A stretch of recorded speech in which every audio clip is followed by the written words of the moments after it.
Okay, well, thanks very much for having me. Despite the cryptic title with some sort of survivalist tinge to it, this is in fact a story more about doubt, at least at the beginning. So over the course of a decade-long career teaching college mathematics, I had amassed a pretty good reputation and good student evaluations and just a general good feeling among the students. And I mention this not so much to crow about it, but to illustrate that I think it's amazing how much the students and I disagree about how good I am at this, because they seem to think I'm great at this, and in fact, my opinion over the years kind of went down and down steadily. So the main factor that went into my wondering whether I was doing as well as they thought I was that they come back. The students come back to you, right? So in later classes, they come back, you're talking to them, and you realize that things they claim you taught them masterfully, they don't know. And so this is very disconcerting. It's very disconcerting. And so you wonder, how could they be so wrong about this? And so what I realized at that point was, okay, the conclusion is, they appreciated the effort I put into my teaching, but it wasn't having the kind of impact that I had intended. Okay, so the question then becomes what to do. And what I do when I'm in a sticky spot these days is I get myself a Stan. And Stan's back there, and he's on the screen too. This is Stan late at night on South Congress enjoying artisan ice cream. And so I'm fortunate enough to have my office right next door to Stan's office. And I expressed these concerns to Stan, and he mainly pointed me in the right direction. And so he gave me ideas about a lot of different resources that could possibly address my concerns. One, this conference, which I first came to several years ago and have come to several times since. There are workshops, sometimes associated with this conference. There's one next week in Santa Barbara. And you can find out about all these things, as we saw earlier today, at the Academy of Inquiry-Based Learning website. Stan's the director. You also have Journal of Inquiry-Based Learning in Mathematics, which we also heard about, providing course notes and sort of starter materials for people who really want to change how they do things. All right, the biggest resource, though, that's not on this list yet, is time. And time was key for me. I'm a man that likes to do things carefully and who tries to do them right.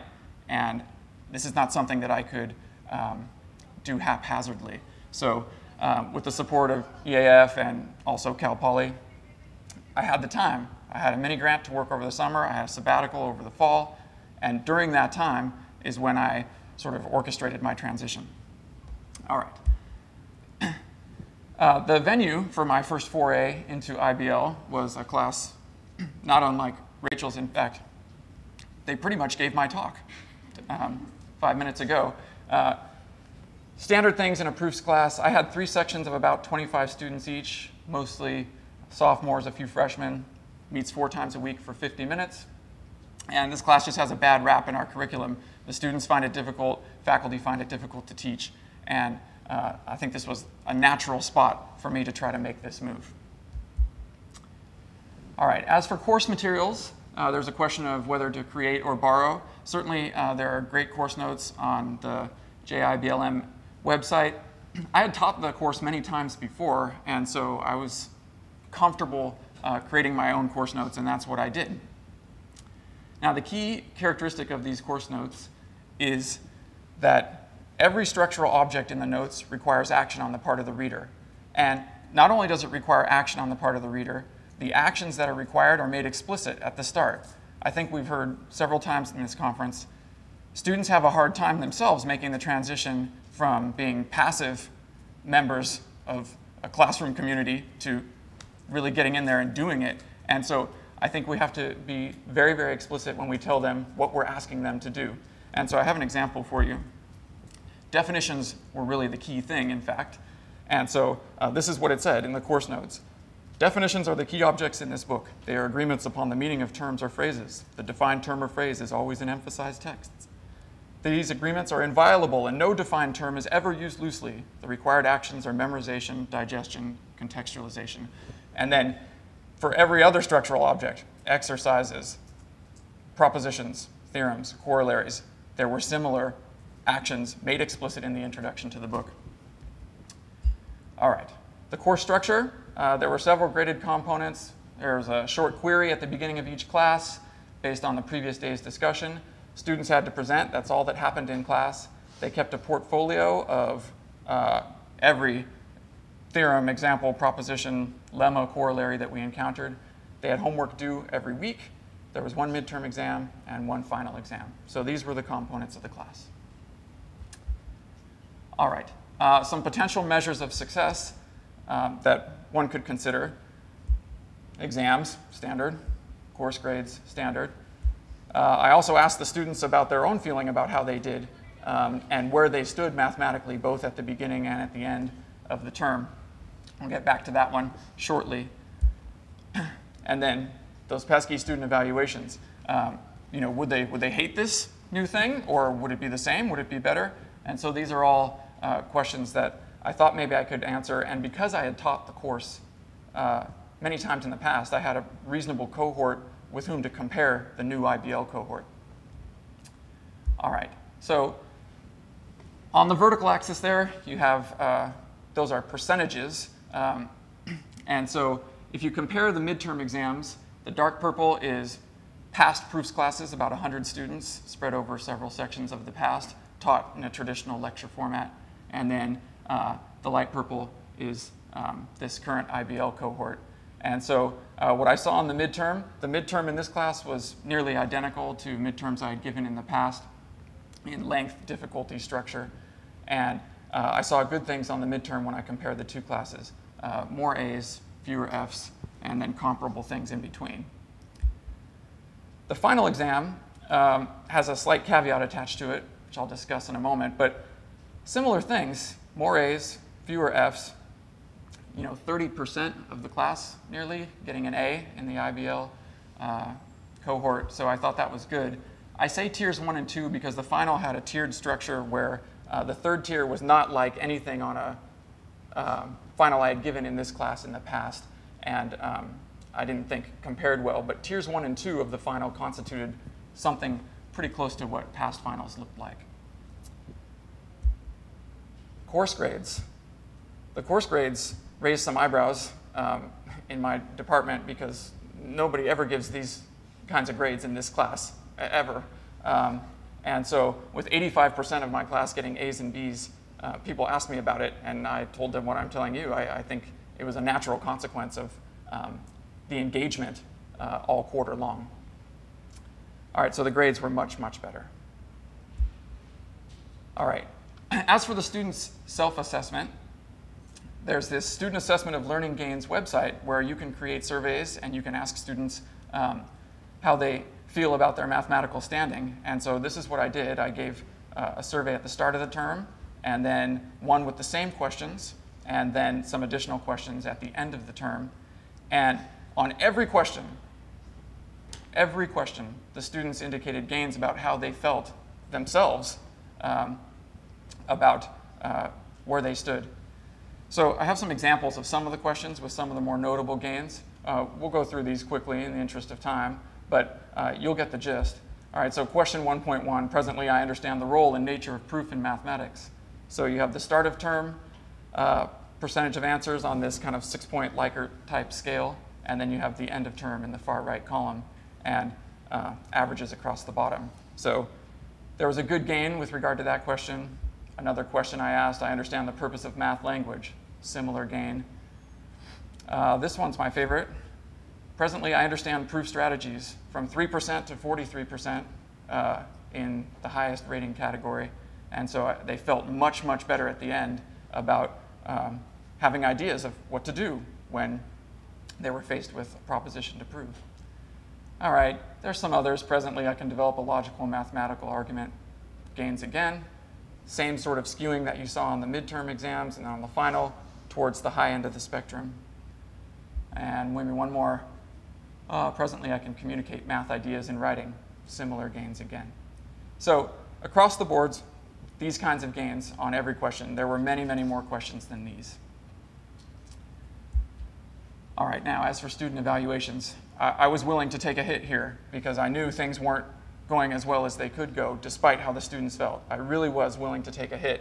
And I think in their minds, I had some capital in this regard too, because they had some sense coming in the door, oh, well, it's Retsek, it's all going to be fine. And so I think that may skew what you're about to see, but it turned out there was literally no difference, none at all, between the 80 evaluations of proofs students from the past and the 66 evaluations of this current IBL cohort. Whatever they like or appreciate about what we do for them is independent of the vehicle. So if you can preserve what they like and appreciate about what you do for them and enhance what you do for them in other regards, then I think this is progress. So there was no hit at all, and I think this should encourage anybody who wants to give this a whirl.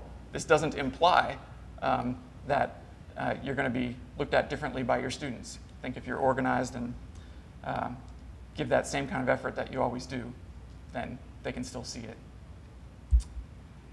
Finally, the final word, just as it had all quarter long, the final word rests with my students, not with me.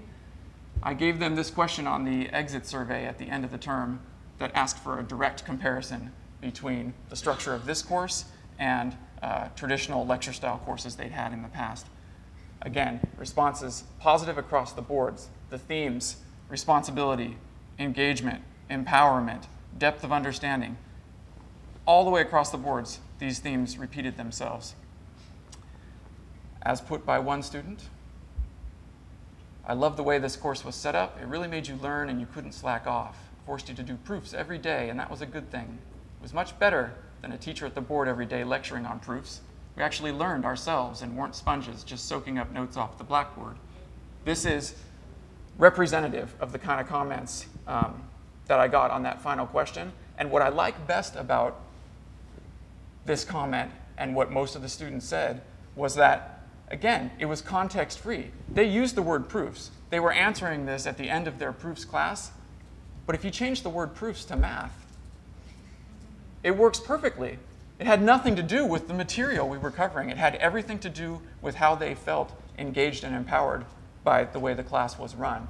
And so the fact that it reads so well with the word proof changed to math, it encourages me, makes me excited to try to duplicate this experiment next school year, and it makes me excited to try to spread my wings a little bit on IBL into other classes that I teach. But overall, it was a great experience, and it seems like the right thing to do.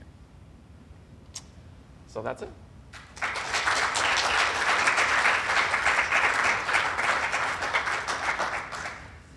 Are there any questions? Rachel? I was wondering if you could elaborate on the actions that you wanted your students to take for the definitions and the theorems. I mean, I guess for an exercise, it's obvious. Thank you. For an exercise, it's obvious, but it's less obvious for definitions. Sure. Yeah, so on definitions, one of the actions was memorization, right? Okay, that's something you have to do. But on an exercise, that most certainly was not one of the actions. And instead, on an exercise, the actions were things like contextualization and on propositions in our course notes. The ground rules were that propositions were statements that could be either true or false. And so part of what they had to do was determine the truth value of the statement, and then, if false, provide a counterexample. If true, prove it. So it did depend on the structural object, but every one of them had at least 3 required actions in the course introduction, and there was overlap between them. A lot of them were digestion, contextualization, that kind of thing. But each one kind of had its own little twist, too, depending on what it was. If it was a lemma, one of the actions was something like determine the usefulness of this lemma. Like, well, what is this going to be good for if it's a lemma? Why am I even calling it that? And so it did depend on the object. Other questions or comments? Yes, sir. I probably missed this. Did you say did you use some notes or a textbook?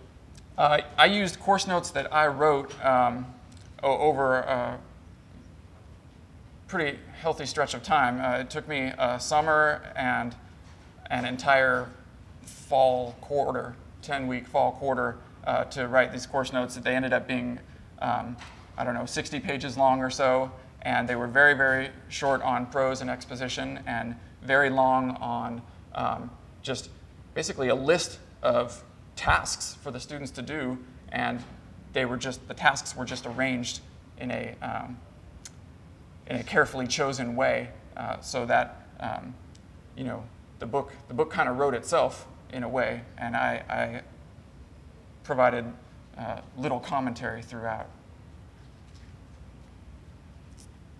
Any other questions or comments? Okay, thanks for your time.